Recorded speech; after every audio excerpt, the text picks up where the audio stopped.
We each have thousands of taste buds, and this beef dish uses every last one of them. Chef Laura Hagen from the Culinary Innovation Center is with us today. And Laura, you're going to tell us how to make a glazed tri-tip roast with creamy gorgonzola sauce, I understand. Well, first of all, tell us, Laura, about the tri-tip itself. Well, the tri-tip is from the sirloin. It's a new cut to a lot of people around the country. Started out west, so the westernmost states and southwesternmost states tend to have it in stores and make it available to people. A lot of Californians love fixing a tri-tip. Yeah, absolutely. It can be done in many different ways. For this recipe, we're roasting it. Okay. So we're using just our regular home oven, and we're going to marinate it first. Okay. We use a marinade that has a lot of what we call umami qualities. Umami is something that enhances beef. Beef already has natural umami, and umami is the fifth taste. In Japanese, it means deliciousness. So it's adding a really, really lovely flavor to this roast. We use balsamic vinegar, a little bit of soy sauce, a little bit of light brown sugar, and some garlic. And how long will you marinate that? Marinating, because this is a flavor marinade, it's not a tenderizing marinade. That sirloin tri-tip does not need to be tenderized. Okay. Probably anywhere from 30 minutes to about 2 hours is as far as you want to go with that. We save half of the marinade so that we can create the glaze, as it says in the recipe title.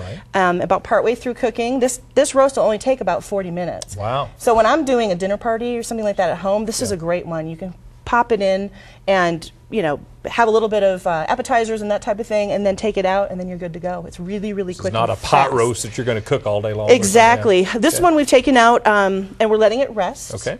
So, as I mentioned with the glaze, well, about partway through cooking, we're going to put the glaze on, so that in the final stages of cooking, it's going to get a nice glaze over the top. You can see it's got a really nice, nice glaze. We've also added a little bit of red onion. Looks good. And roasted those as well. So that's kind of nice to have that flavor as well.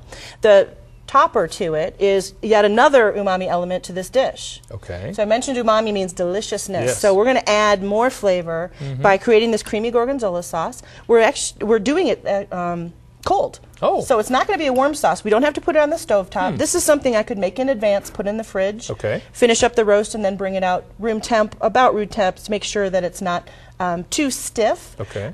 Cream cheese. I like to use a little bit of cream cheese in here. That's super easy. Soften it so it's a little easier to stir.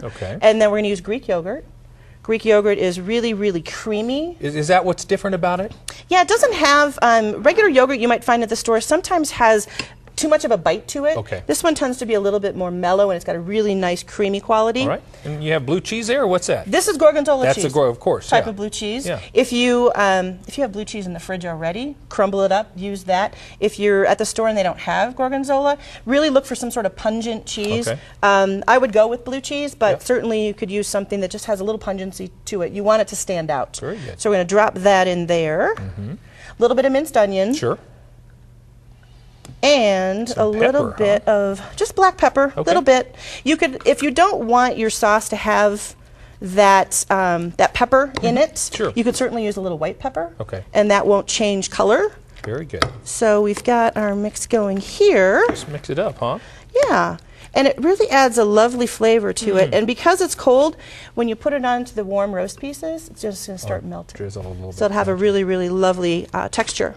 Very good. And we have created a plate over here. Yeah, so this is the finished product. Yes, it is. And as you said, you would likely not serve that on the side. You would maybe drizzle I might drizzle over. it. I may actually give everybody who is sitting at my dinner party maybe a little tiny ramekin of it on the side. And then we did some beautiful broccoli and the red onion that came off the roasting pan. Great looking dish. Laura, thank you so much for coming today. You're welcome. Thank you.